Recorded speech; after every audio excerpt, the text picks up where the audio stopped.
बस दोस्तों इस तरीके से लिख देना, गद्यांश हो चाहे पद्यांश। अगर आपने इस तरीके से संदर्भ लिख दिया तो एग्जामिनर एक नंबर भी नहीं काटेगा, एक एक नंबर काटने के लिए तरस जाएगा, क्योंकि आपने कहीं गलती ही नहीं की है।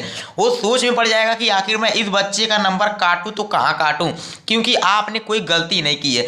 ऐसा तरीका, जो नया तरीका है, बिल्कुल वही लेकर आया हूँ। आपको संदर्भ कैसे लिखना है, किन किन बातों का ध्यान लिखना है, और कौन सी ऐसी बातें हैं जिनकी वजह से आपके हिंदी में पूरे नंबर नहीं बनते हैं, तो इस वीडियो में सब कुछ देखने वाले हैं। आपको गद्यांश में कैसे लिखना है, पद्यांश में कैसे लिखना है, संदर्भ कैसे लिखना है, बाकी प्रश्न उत्तर कैसे लिखना है, सब कुछ इसी वीडियो में। तो वीडियो को लाइक कर दीजिएगा हमारी मेहनत के लिए, और अपने चैनल को सब्सक्राइब कर लीजिए, क्योंकि ये आपका चैनल है, मैंने आपके लिए बनाया है। और आप इस चैनल को सब्सक्राइब कर लीजिए अपने बोर्ड एग्जाम को और भी बेहतर बनाने के लिए, क्योंकि यहाँ पर बोर्ड एग्जाम से रिलेटेड ऐसे ऐसे कंटेंट लाता रहता हूँ जो आपके बोर्ड एग्जाम के लिए बहुत ही इंपॉर्टेंट है, और इसलिए आप इस चैनल को जरूर से सब्सक्राइब कीजिए। तो चलिए वीडियो को शुरू करते हैं बिना किसी देरी के। सबसे पहले आपके पेपर में आपको एक पेपर मिलता है, और उसका पहला क्वेश्चन ये आता है किससे संबंधित, गद्यांश के संदर्भ से संबंधित। चाहे गद्यांश का संदर्भ हो चाहे पद्यांश का, आपको करना दोनों है। और कैसे लिखना है पेपर में बिल्कुल सही तरीका जो नया वाला आया है वही बताने वाला हूँ। सबसे पहले आपके सामने एक गद्यांश लिखने के लिए आता है और उसका संदर्भ लिखने के लिए आता है। दूसरा एक क्वेश्चन पूछता है, और तीसरा एक क्वेश्चन नॉर्मल सा होता है, उसकी रेखांकित अंश कर देगा और उसकी आपको व्याख्या करना होता है। यहाँ से देखिए रेखांकित अंश है, यानी कि जिस जिस चीज़ को रेखा की गई है उसको ही सिर्फ आपको व्याख्या करना है, ठीक है। आप यहाँ पर पद्यांश का भी देख सकते हैं, जो आपका दूसरा नंबर का क्वेश्चन आता है पद्यांश से रिलेटेड। पद्यांश को भी आपको 3 ही क्वेश्चन मिलते हैं, पहला संदर्भ लिखना होता है, दूसरा व्याख्या, और तीसरा एक कोई प्रश्न 2 नंबर का आता है, ठीक है।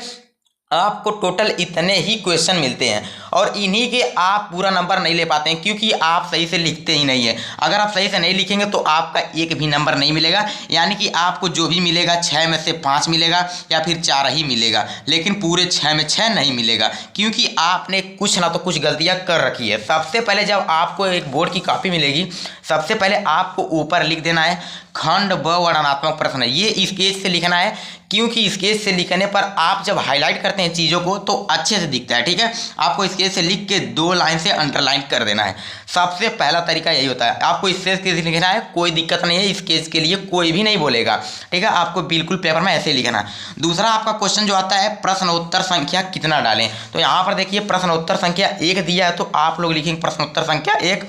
और यहाँ पर देखिए सबसे पहले आपको गद्यांश का दिया, तो यहाँ पर क्वेश्चन में गद्यांश जरूर से लिख लीजिएगा, क्योंकि इसी से एग्जामिनर तुरंत चेक कर देता है। आपका क्वेश्चन पेपर भी नहीं लेगा एग्जामिनर, और तुरंत चेक करने के लिए बैठ जाता कि हाँ बच्चे ने जब खुद ही लिख दिया है गद्यांश है, तो मैं गद्यांश का उसका हिसाब से नंबर दे देता हूँ। और क्वेश्चन को नहीं देखेगा एग्जामिनर, और आपके अपने हिसाब से ही नंबर दे देगा, क्योंकि उसे पता है कि जब बच्चे ने गद्यांश लिख दिया है तो गद्यांश में क्या पूछा था एग्जामिनर को पहले से पता है, ठीक है। अगर आपका क्वेश्चन थोड़ा सा भी गलत भी हो गया ना, तब भी आपको नंबर दे देगा, क्योंकि एग्जामिनर बिना कॉपी चेक किए, यानी कि बिना प्रश्न पत्र पढ़े आपकी कॉपी चेक कर रहा है, यानी कि आपको 6 में 6 पक्का देगा, ठीक है। तो यहाँ पर देख लीजिए सबसे पहले आपको डालना है प्रश्नोत्तर संख्या 01, यानी कि 1 गद्यांश। गद्यांश का आप क्वेश्चन करें तो गद्यांश डालिएगा, पद्यांश का कर रहे हैं तो पद्यांश डालिएगा, लेकिन यहाँ पर क्वेश्चन नंबर बदल दीजिएगा, ठीक है। आपको 2 लाइन से इसके करना है। ये पायलट पेन का यूज मैंने किया है, आपको भी बिल्कुल पायलट पेन का यूज करना है, ठीक है। फिर उसके बाद आपको संकेत लिख देना है। आपको सामने टोटल 2 गद्यांश आते हैं, ठीक है, 1 और यहाँ पे 2। आपको कोई करना होता है सिर्फ 1 ही, ठीक है। तो आप जिसका भी कीजिएगा उसका स्टार्टिंग का 1-2 शब्द, यानी कि संस्कृति अथवा, और लास्ट का 1-2 शब्द एकता है। सबसे पहले आपको संकेत में वही बात लिखना है, ठीक है। संकेत में क्या लिखना है, सब संस्कृति अथवा, देखिए यहाँ पर क्या दिया है, संस्कृति अथवा मैंने दिया है स्टार्टिंग का 2 अक्षर और लास्ट का 1-2 अक्षर, ठीक है। यहाँ पर देखिए क्या लिखा है, एकता है, तो यहाँ पर देखिए लास्ट में क्या लिया है, यह एकता है। आपको इतना पहले लिख देना संकेत में, ताकि एग्जामिनर को पता चल जाए कि बच्चे ने पहला वाला किया है या फिर दूसरा वाला। इससे तो आपको समझ जाएगा, ठीक है। यानी कि आप जब समझ जाएगा तो आपको पूरा नंबर क्यों देगा। सबसे पहले अगर आप थोड़ा सा भी सही से लिखे हैं तो आपको पूरा नंबर दे देगा। राइटिंग पर नंबर नहीं करता है। जिन लोगों की भी सोच है कि राइटिंग पर नंबर करता है, तो राइटिंग पर नंबर बिल्कुल भी नहीं करता है, क्योंकि बस एग्जामिनर इतना कहता है कि मुझे तुम्हारी राइटिंग समझ आनी चाहिए, ये नहीं कि तुम अच्छे से लिखो। अगर तुम्हारी राइटिंग एग्जामिनर को समझ आ गई कि हाँ बच्चा संस्कृति लिखा है, अथवा लिखा है, बस नंबर दे देगा, नंबर एक भी नहीं काटेगा। ठीक है, बस आपको इतना ही करना है, आपको अपनी राइटिंग सुधारने की जरूरत नहीं है, जितना है उतना ही अच्छा है। बस इतना लिख देना है कि एग्जामिनर को समझ में आ जाए। फिर उसके बाद आपको संदर्भ डालना है और इस पाठक का नाम, यानी कि जो ये गद्यांश लिखे हैं इसके पाठक का नाम आपको लिखना है, और जो इस पाठ से लिया गया उसको पाठ का नाम लिखना है, यानी कि जिस पाठ का नाम लिखना है और पाठक का नाम लिखना है। यही होता है गद्यांश। तो गद्यांश सबसे पहले लिखेंगे आप कैसे, प्रस्तुत गद्यांश। अगर गद्यांश होगा तो गद्यांश लिखेंगे, बाकी पद्यांश होगा तो सिर्फ इसकी जगह पद्यांश कर देंगे, बकिया कुछ भी चेंज नहीं होगा। तो संदर्भ में क्या लिखेंगे, प्रस्तुत पद्यांश हमारी पाठ्य पुस्तक हिंदी के। आपको हिंदी को काली पेन से अंडरलाइन कर देना है या फिर हाईलाइट कर देना है। ठीक है, कि गद्य खंड, क्योंकि गद्यांश है इसलिए गद्य खंड में संकलित भारतीय संस्कृति नामक पाठ से लिया गया है। इसके लेखक डॉक्टर राजेंद्र प्रसाद जी हैं। ठीक है, इसके लेखक कौन है, राजेंद्र प्रसाद। ये आपको पता होना चाहिए तभी आप लिख पाएंगे। ठीक है, और दूसरा क्वेश्चन जो आपके सामने आता है, एक प्रश्न आता है या फिर दूसरा क्वेश्चन पे आपको क्या दे सकता है, इसके रेखांकित अंश की व्याख्या करने के लिए या फिर कोई प्रश्न, इसका क्रम कभी भी चेंज कर सकता है, लेकिन आपको देखना नहीं, आपको रेखांकित अंश जरूर से देगा। ठीक है, तो रेखांकित अंश के तीसरा दिया है, इसलिए यहाँ पर देखिए रेखांकित अंश की व्याख्या आपको कैसे करना है। सबसे पहले लिख देना है कि रेखांकित अंश की व्याख्या, और एक लाइन से आपको अंडरलाइन कर देना है हाईलाइट के लिए। लेकिन यहाँ पर आपको क्वेश्चन नंबर 3 जरूर से लिखना है, और पेपर में 1 से 1.5 फीट का ये हंसिया जरूर से खींच लेना है। आप देख सकते हैं मैंने कितना बड़ा हंसिया खींचा है, इतना बड़ा आपको हंसिया खींच लेना है। कम से कम 1 से 1.5 फीट का हंसिया खींचने के बाद आपको लिखना है।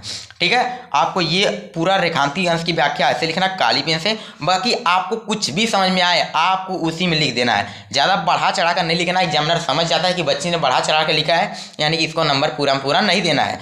अगर आप इसी से रिलेटेड कुछ भी थोड़ा बहुत लिखेंगे तभी आपको नंबर मिलेगा, ज़्यादा लिखने से काम नहीं चलेगा। इसलिए आप सिर्फ 5 से 6 लाइन में इसको अमा दीजिएगा। ठीक है, बाकी चलते हैं अपने दूसरे क्वेश्चन की ओर। जो आपका एक अन्य प्रश्न आता है 2 नंबर का, यहाँ पर देखिए 2 नंबर का एक प्रश्न भी पूछा था। तो आपको जब ये गद्यांश पढ़ेंगे कि संस्कृति और सामूहिक चेतना ही हमारे देश का क्या है, प्राण है, तो यहीं पर वो क्वेश्चन भी पूछा था कि हमारे देश का प्राण क्या है, तो क्या है, संस्कृति और सामूहिक चेतना ही हमारे देश का क्या है, प्राण है। तो वही बात हम लिख देंगे, संस्कृति और सामूहिक चेतना ही हमारे देश का प्राण है, और उसके आगे पीछे का भी 2-4 अक्षर लिख देंगे ताकि कोई दिक्कत ना हो।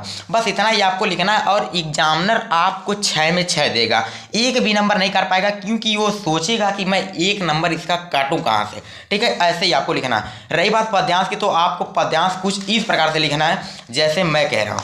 ठीक है, आपको पद्यांश भी इसी तरीके से लिखना है। क्या डालना है, प्रश्नोत्तर संख्या 2 पद्यांश। ठीक है, यहाँ पे पद्यांश डाल देना है, बाकी यहाँ संकेत लिखना है जो आप लिखना चाहते हैं। देखिए यहाँ पर मैंने इसका लिखा है, तो उद्धव यानी कि पहले के 2 अक्षर लिख देना है, फिर लास्ट का 1-2 अक्षर लिख देना है। ठीक है, वही मैंने लिखा है, बाकी आपको जैसे मैंने समझाया वैसे ही करना है।